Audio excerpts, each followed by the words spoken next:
Okay, here we are at the feeling we all want, right? Gladness. Okay. Now, let me tell you about impaired gladness first. Usually I would do it another way, but impaired gladness is sensual or sensuous experiences. Having a feeling of pleasure that touches my sensuous and sensual areas. A great meal to distract me from the emptiness of my heart. If I could just fill up on cornflakes, a great meal, then for a while I'm relaxed. I saw a little 8-year-old kid eat so much pizza, I looked at his face afterwards, he was drunk. I said, Jay, you enjoying your pizza? Yes. The kid was drunk on pizza. Dough and grease and meat and cheese just floating. So I'm saying that sensuous or sensual experiences, and you can take sensuous and sensual, you clearly way past the meal. It's the territory of lust. Lust is a movement towards whatever will give me power over being in need. That's what lust is. Lust is a hatred for the craving for life we have within us. So impaired gladness is sensuous or sensual experiences without involving our hearts. But if your heart isn't in it, your lust was satisfied, but your heart wasn't gratified. So impaired gladness is sensuous or sensual experiences without the presence of the heart being involved. It's doing things to make your heart not bother you. Gladness, the impaired gladness is pleasure without having to involve any of the other 7 feelings.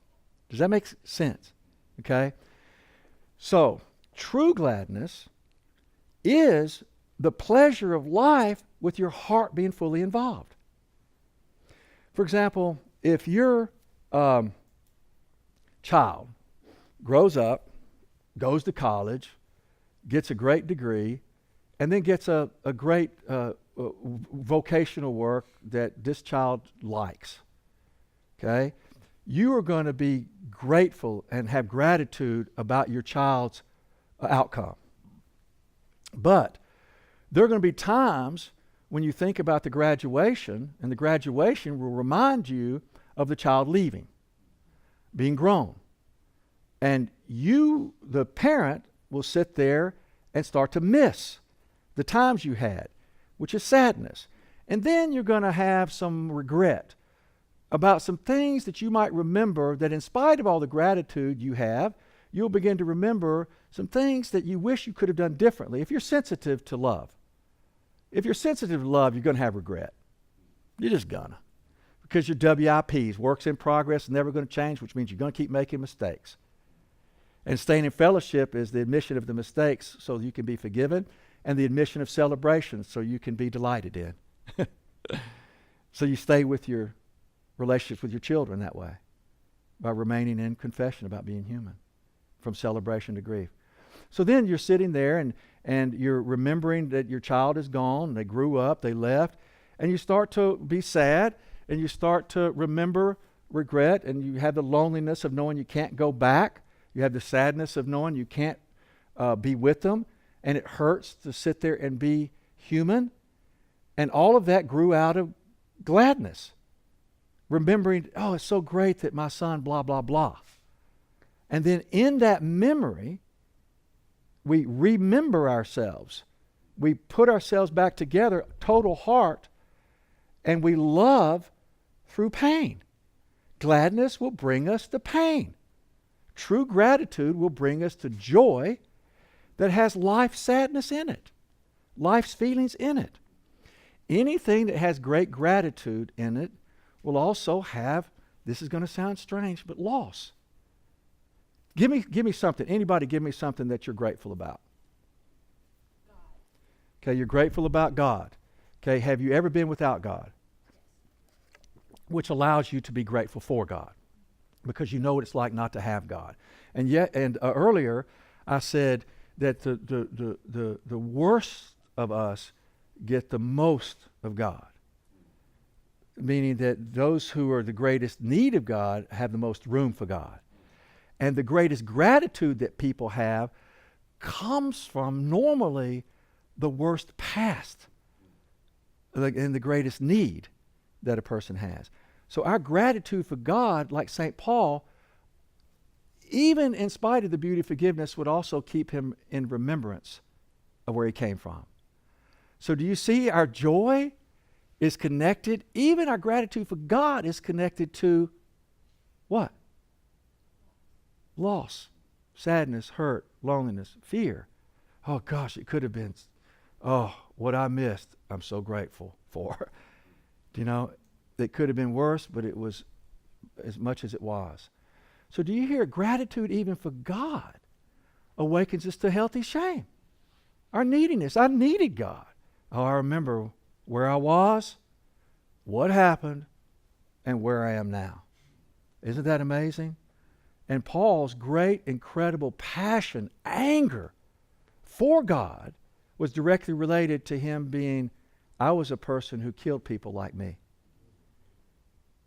I was the chief of sinners. And let me tell you, as far as climbing the ladder of success, getting rid of these things, I was shameless. I was almost perfect. I could look down on anyone. Benjamin of the Benjamites, Pharisee of Pharisees. So I want you to hear, gladness is a gift that we get from being good at and willing to experience the other 7 feelings. The thing we're after, and God has made us to be after it. God has made us to desire gratitude, pleasure, joy. We're made for it. But the only way we're going to have it here is through being good at these feelings. Think about the great joy of experiencing forgiveness. Pretty nice. It's pretty sad what it cost. Think about the great joy of having shame. I'm needy. My neediness opens up the treasure trove of God. But it's embarrassing. And David, in his healthy shame, when the Ark of the Covenant was brought back into, I think, Jerusalem, he stripped down and just started dancing. And then his wife looked out and saw him and said, "Look at that fool." And he was celebrating in his human, healthy shame, like a child. He was being who God made him to be. And yet, he got humiliated by the woman that he wished to be in heart with. So his joy cost him struggle. So it goes on and on and on. Jesus' great passion for us cost him hurt. For the joy set before him cost him pain. So you were guaranteed to have gladness if you become adept at the other 7 feelings. This doesn't sound so good, does it? Now, this is the word, adept.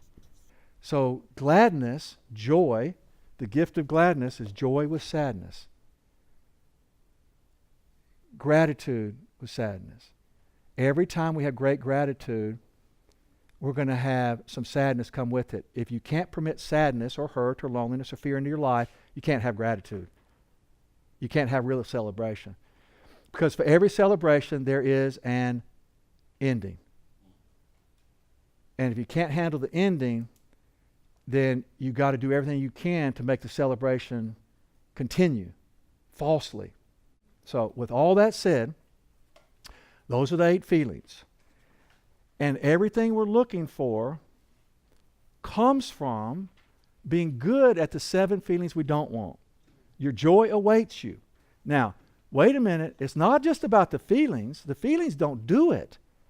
Your feelings put you in a position to have the relationships you're made to have for your life to have great gratitude in it.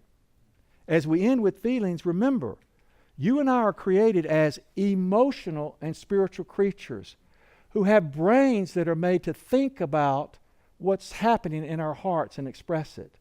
You and I are created to do one thing in life, and it's live fully. But we can't live fully unless we're living fully in relationship with how God made me, with my heart with yours, and my heart with God. So our feelings are made to put us in relationship so we can end up having the great gratitude of the nourishment that we're made to live with and have, so we can be encouraged to go do what we're made to do, which is to grow fruit. And the greatest fruit is what's grown in other people's hearts. So it's not the feelings that do it, it's what the feelings take us into full relationship. Feelings won't give you joy. Being good at feelings that take you into relationship will bring you great gratitude. Gratitude is being in relationship with ourselves, others, and God.